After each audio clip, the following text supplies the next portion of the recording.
जय श्री कृष्ण दोस्तों, life style with God में आपका स्वागत है। दोस्तों, यहाँ पर हम श्रीमद् भगवत गीता के तीसरे अध्याय का अध्ययन कर रहे हैं, जिसका नाम कर्मयोग है। आज हम चौथे श्लोक का अध्ययन करेंगे। पूर्व श्लोक में भगवान ने जो बात कही है कि सांख्य निष्ठा ज्ञान योग के साधन से होती है और योग निष्ठा कर्मयोग के साधन से होती है, उसी बात को सिद्ध करने के लिए अब यह दिखलाते हैं कि कर्तव्य कर्मों का स्वरूपतः त्याग किसी भी निष्ठा का हेतु नहीं है। ना कर्मणा मनारंभान नैष कर्म्यम पुरुषोष्णुते न चासन्न सनादेव सिद्धिम समाधिगच्छति। तीसरे अध्याय के चौथे श्लोक में भगवान श्री कृष्ण अर्जुन से कहते हैं कि मनुष्य ना तो कर्मों का आरंभ किए बिना निष्कर्मता को यानी योग निष्ठा को प्राप्त होता है और ना कर्मों के केवल त्याग मात्र से सिद्धि यानी सांख्य निष्ठा को ही प्राप्त होता है। मनुष्य कर्मों का आरंभ किए बिना निष्कर्मता को प्राप्त नहीं होता। इस कथन से भगवान ने यह भाव दिखलाया है कि कर्मयोग की जो परिपक्व स्थिति है, जिसका वर्णन पूर्व श्लोक में की व्याख्या में योग निष्ठा के नाम से किया गया है, उसी स्थिति को प्राप्त हुए पुरुष समस्त कर्म करते हुए भी उनसे सर्वथा मुक्त हो जाता है। उसके कर्म बंधन के हेतु नहीं होते। इस कारण उस स्थिति को नैष्कर्म यानी निष्कर्मता कहते हैं। यह स्थिति मनुष्य को निष्काम भाव से कर्तव्य कर्मों का आचरण करने से मिलती है, बिना कर्म किए नहीं मिल सकती। इसलिए कर्म बंधन से मुक्त होने का उपाय कर्तव्य कर्मों का त्याग कर देना नहीं है, बल्कि उनको निष्काम भाव से करते रहना ही है।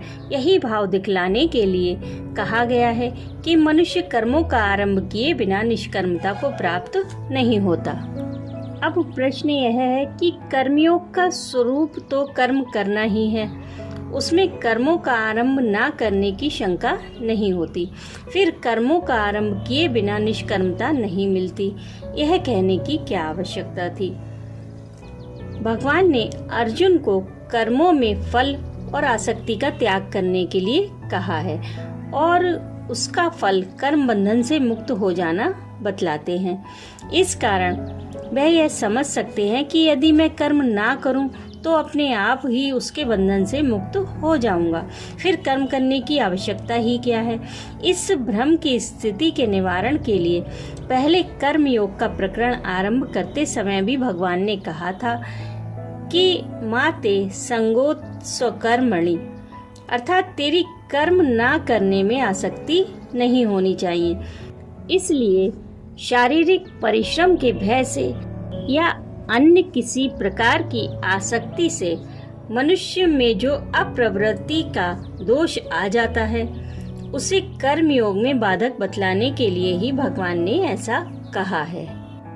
कर्मों के केवल त्याग मात्र से सिद्धि की प्राप्ति नहीं होती। इस कथन से भगवान ने यह भाव दिखलाया है कि जो ज्ञान योग की सिद्धि यानी परिपक्व स्थिति है, जिसका वर्णन पूर्व श्लोक की व्याख्या में ज्ञान निष्ठा के नाम से किया गया है तथा जिसका फल तत्व ज्ञान की प्राप्ति है, उसी को यहाँ सिद्धिम कहा गया है। इस स्थिति पर पहुंचकर साधक ब्रह्म भाव को प्राप्त हो जाता है। उसकी दृष्टि में आत्मा और परमात्मा का किंचन मात्र भी भेद नहीं रहता, वह स्वयं ब्रह्म स्वरूप हो जाता है।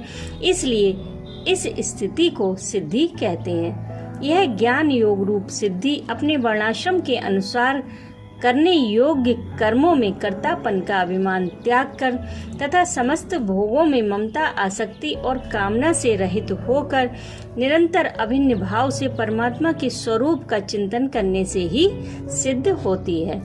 कर्मों का स्वरूप से त्याग कर देने मात्र से नहीं मिलती, क्योंकि अहमता, ममता और आसक्ति का नाश हुए बिना मनुष्य की अभिन्न भाव से परमात्मा में स्थिर स्थिति नहीं हो सकती, बल्कि मन, बुद्धि और शरीर द्वारा होने वाली किसी भी क्रिया का अपने को कर्ता ना समझकर उनका दृष्टा, साक्षी रहने से उपयुक्त स्थिति की प्राप्ति हो जाती है। इसलिए सांख्य योगी को भी वर्णाश्रमोचित कर्मों का स्वरूप से त्याग करने की चेष्टा ना करके उनमें कर्तापन, ममता, आसक्ति और कामना से रहित हो जाना चाहिए। यही भाव दिखलाने के लिए यहाँ यह बात कही गई है कि केवल कर्मों के त्याग मात्र से सिद्धि प्राप्त नहीं होती, बल्कि सिद्धि की प्राप्ति के लिए उसे कर्तापन का त्याग करके सच्चिदानंद घन ब्रह्म से अभेद भाव से स्थित होना आवश्यक है। राधे राधे।